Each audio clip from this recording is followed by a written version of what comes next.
Welcome back. So karon, again, we'll be talking about mga things nga pwedeng ibuhaton sa kababayan-an. And then ganina with Remy Vistil, we talk about empowered women in other countries. But karon ang ato ang bisita nato karon is an empowered woman. Daghan kay siyang mga involvements, and then karon she's into arts. Kay yahang art, it's to like mosaics. And then karon gyud kay parang sa ako ang eto makita karon nga iyang ipangdala mga samples niya, mga 3D nga mga pieces of art.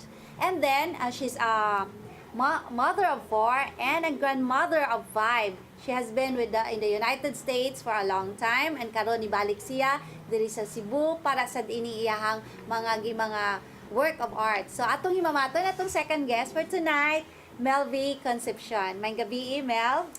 Good evening. Yes, and greet your... Good to be here. Yes, so thank you very much for Salamat accepting our invitation. Right. Kaya like, ano ba, Mel, like, how long have you been in the United States? Since 1986. Yeah. Well, I go back and forth, but mostly I was there. Okay. Dagko na ako mga anak dito, and of course I have a post there, and but this time retirement na namo. I'm 67, so I thought that I want one more chance, maybe a business, because I was in business before I went to the US. Okay, you're really born and raised in Cebu. Yeah. Okay, and then like, unsa man sad mo ha, like, unsa may mo ang degree in college? Like, is it related to arts also? Not really. Not really. BS Physics. Oh, sus gabi sa day kayo mong brilliant mind sa day. But I'm interested in, arts, science. More in science. Yeah, But how come nga niabot ka ini nga kaning klase nga art? We were in the business before sa jewelry, making jewelry ba. Okay. And I founded a company at CQ Exim Traders, and we really exported a lot of stuff ba. But then so happened, as sometimes happens, it was a family business, and nag-away-away pananglit. And then I got disappointed. I went to the States. And I haven't really been that active. I would come back and to help out the business. The business is still there, by the way, at CQ. And I have my manager here. So it's still a business, although much smaller than when before. I was handling it. Pero I come every now and then to help them, but not really. I wasn't really active. Until now, this time, I've decided I really want to make it this time. So I'm spending a lot to train people about this vision of mine. Kaya hoping we could get back the same energy or the same kind of response that we had back in 84. Yes. Yeah, because we were big then in fashion jewelry components. Like especially sad sa like I believe in like 80s ang export sad sa una kuan man kayo very vibrant. Yeah. We were among we were the biggest then at the time, and somehow karon ni died down ang kuan because of the internet. The industry has fallen back. Because you know about the retailers in the US, no? Correct. Macy's, JCPenney, and all that. All na sad, ang price. And then they were competitions in other countries. Yeah, and they were our biggest customers. Through designers. We sold to designers, and the designers sold to them. To this big koan. But Amazon has come, and then they're gone. Almost gone. Ang koan. So where they go, kami sad, down sad ang koan. So on the other hand, ang koan kaning household or mga home decors, they're going up ba sa space. Ana ba murag koan, murag alive ang business. Home Depot is good. So when I came back, so instead of still focusing on jewelry, wala na lang, biyaan na nako, and then I want Bita to kay daghan na sad kay nag-supply og jewelries. No, karon wala Oo. na sad kay Wala na the sad. supply, the market is not there anymore. Sa Okay. costume jewelry is practically it's dead or dying ba. So as I've told you, the department stores who used to Yes. carry them and who used to be the mainstay na mo ba, they're all gone ba, Oh, gone yeah. with Amazon man Oh, yes. Right. Oo. Kanang sa online ano na. yeah, online na affected sila, and therefore affected sa among mga Entire sales market, ba. yes, entire. The entire market sa kuan. And in fact, there were a lot of so many of the exporters before who were active before are now Yes. wala na. Gone. But then may ako gali ba, naa pa mi gamay. yes, kanang nindot sad kay like you know how to diversify. Oo. Uh-huh. And then ako like I'm so interested with ano ba si mohang mga materials ba? Yep. Like this one. First, imuha gyud yung mga concepts. Yes. Aha. Kay kuan, I started out with my apo said, I have a lot of beads back in the States US, now, and also a lot of these materials also. And in order to, sometimes to encourage my apo to be very to be interested in the craft ba, Oo. I'd give them a set of beads na pang-arrange na ko, and then I print things ba from the internet, let's say a bird, a butterfly, I print them, and then they would fill them up with Yes. beads. Kay instead of like the usual coloring book, ang beads ang imuhang ilang kuan. beads ang imuhang Oo. ipabuhat. Ayan, And that's good. yeah, because there are colors and they know kuan ba, they'll just find a bead that fits right into like the this, picture. like this. Yeah. So this is just the same. We got this from the internet. So libre ang among kuan, libre Design. ang among design ba kay gikan ra sa internet, pili lang mignindot. Okay. And then we just put on these materials that I also put together ba. Yes. It's kuan. Daghan man big leftover from the jewelry business. So I decided nga usa na sa recyclable na mo, we have Correct. to use them. Yeah, bitaw And na we're instead of using them throwing here. it away, Yeah. imuhang gi-utilize ang imuhang mga waste into like this. And it's really beautiful.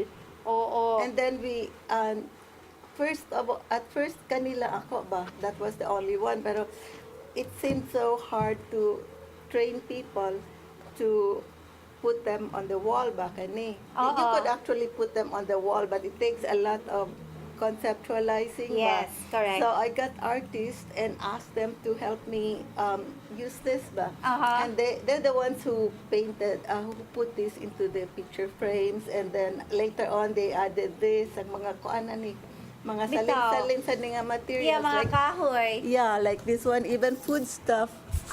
And even, you see this, kuan sa gills ba? At sa Yes. hasang sa kuan. Hasang sa isda. Oo. And these are also our excess beads. Ano ba? And these ones are carrots and potatoes and kuan mga recyclable sa gihapon ba.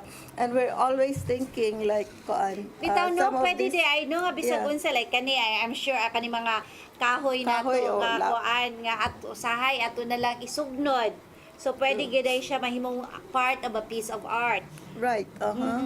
Even this is orange or mellow kanang limoncito. Okay. And these are mga dahon-dahon. And, Yes. Yep. Oo. And then this one is puro beads ni siya. Beads, yeah, and some iris also kani siya. Ang iris, that's what I invented, so-called invention ba.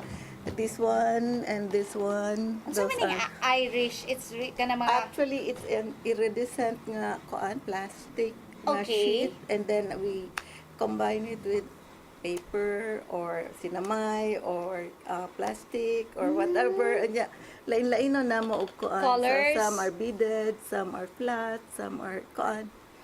So like okay, I heard earlier before like kuan nga before ta nag-start sa show nga you're also really on recyclable. So mo na Yeah, imuhang iris. Yes.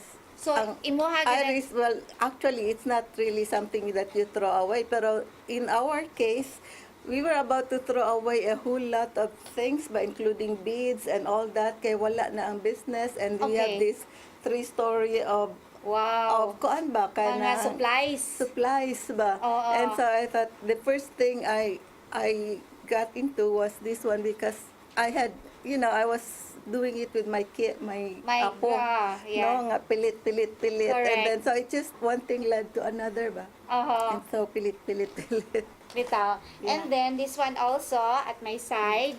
Wow. Akanisha, And this is styro. Styrofoam, yeah. So this is also leftover styrofoam kanang sa packaging ba. Yes. So Oo. that's another thing ako and we're starting to use mga plastic bottles and anything. I told them to take a look around you and because we're going to use kuan dyan as much as possible ang Ang kanang mga waste. sobra-sobra. Uh-huh. But of course we have 3 stories of sobra-sobra daan sa kuan ba beads, actual beads ba. Sa imo hasang like how old ba yung mga imong grandchildren? 10. Okay. So Ang eldest. they're so interested also in arts. Yeah. Oo. There are Okay, sometimes ba like lisod ako growing up parang lisod man sa ako ang arts. Like kanang paghimo gyud og kanang singa nini kanang paghimo na tag kanang something beautiful ba but then ang imo mga creation is really beautiful. And kuan, the other thing is that we get our ideas also from the internet ba. We look at the unsay mga recyclable diha, unsay magamit. At the same time, we look at the internet ba and we just put it two together. So ang inspiration namo comes from kuan ba you don't sweat ba in Yes. order to find inspiration. But you just see this in that need for this material. And so we haven't really been aside from paint, we haven't bought any material.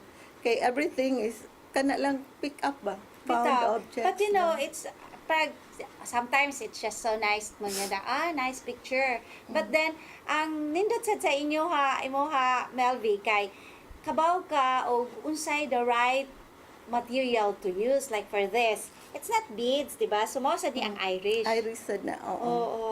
Murag scale, no? Oo, Looks very like kuan scale, gid siya. Kanang very nice. Oo nga, very unique. Then this one, it's just like kanang ordinary lang nga mga leaves. Oo. Oo. Kuan Pero gid kayo. it's not me mostly karon ang mga tao na mo because these people are not college graduate, they did not take up art or Kanang training. they did not even graduate from college. They're from very poor families ba, pero ganahan lang kay sila nga maghimo-himo. Let's say and so I love these folks ba, I love working with them ba. Okay. And I just give them gamay nga or even we have a place there. In our place we have all the materials. Then sila nalimutan. Oo. Pero nakoy question. Unsa ba ang imong mga workers nimo, babae or lalaki? I have 6 nga lalaki. Oh wait. Depende ang ubod part-time man. Those helping in only this one kind. only one pa ang babae. Okay. Oo. And So, sayop de ang uban sa moingon nga ang mga babae ra kuno ang maayo og dexterity. So, sorry. hashtag gid ay ang mga laki. I forgot yeah.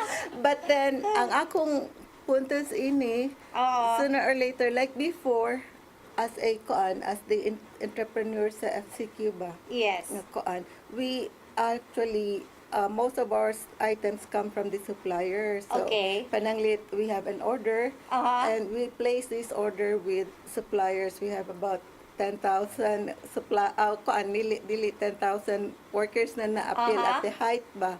No? But maybe, let's say, 300, 400 kabuok nga suppliers ba. Okay. And so we give them orders and they hire people na naara sa ilang Yat mo It's really mga cottage industry ba. Yes. And they're not the college graduates, they're not the pero maayo lang kayo sila sa Yes, pangamot. sa pangamot. And mostly when it comes to these entrepreneurs, ang babae mas aptik ang babae. Yes. Oo. Kaysa lalaki. Yes. And then, di nga taha nga nag-discriminate but it's more on like, sa mga talents, it's just more on equal gyud ang talents sa men and women. But una pa ta mo padayon about the mga work of arts of Melvi mo po sa tagpipila ka pahinomdom. Stick with us.